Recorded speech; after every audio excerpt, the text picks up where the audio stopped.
Hi everyone, Anthony Fantano here, the internet's busiest music nerd, and it's time for a review of the new Soft Pink Truth record, Why Do the Heathen Rage? This is the third full-length LP from electronic music producer and singer Drew Daniel. This is his on-again, off-again musical project, the Soft Pink Truth. You may actually be more likely to have heard this man's work under the name Matmos, the musical duo he has been involved with his significant other, Martin Schmidt, for many years now. They've essentially built a name for themselves with their incredibly creative approach to soundcraft, namely sampling, having created songs with samples from sperm and rhinoplasty, among other things, though one of my favorites of theirs happens to be a record that has no samples on it whatsoever. Supreme Balloon. And these guys also did have a hand in creating one of my favorite Bjork records, Vespertine. But I have not really been that crazy about their output as of late. I thought their last full-length LP was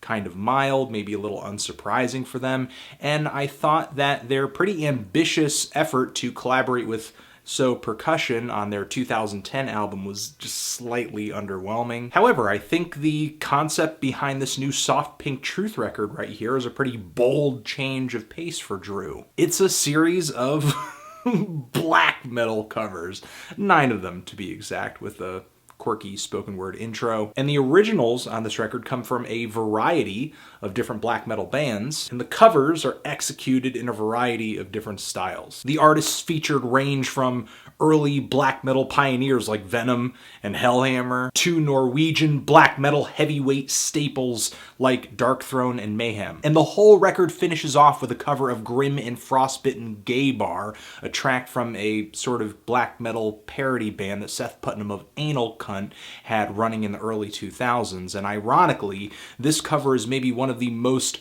authentic, one of the most true to sound when it comes to Drew capturing that old school black metal flavor. Because most of the time, Drew goes completely off the stylistic map on this thing, going as far as to turn some of these tracks into dance music jams with female lead vocals, or taking the really gruesome, campy, nasty black metal vocal style and throwing it over some breakbeats, or just some generally funky electronics. The whole thing, the whole aesthetic, the whole idea reminds me so much of that Dirty Projectors record that came out a while ago, that Black Flag Covers record, Rise Above. Similarly, this Soft Pink Truth record seems to show very little concern for anybody who might have grown up with these songs and sees them as unchangeable and sacred. But non-purist fans of black metal, I think they may find a lot to love in some of these covers. A lot of them are interesting, creative, very colorful, full of personality, surprising, and many of them do a lot to bring the lyrics forward and make them more of a focus, not really obscuring the lyrics behind any kind of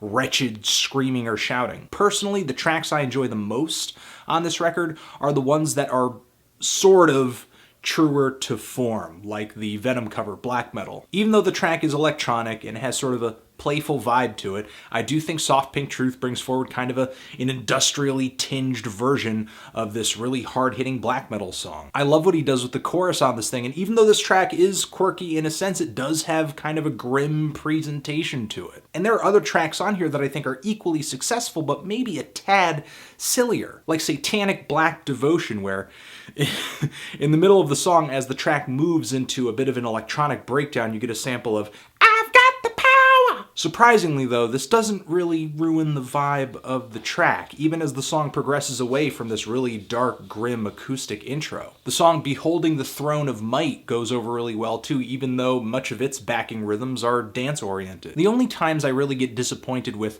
the tracks on here that feature just the nastier, more gruesome vocals are Sadomatic Rites and Buried by Time and Dust.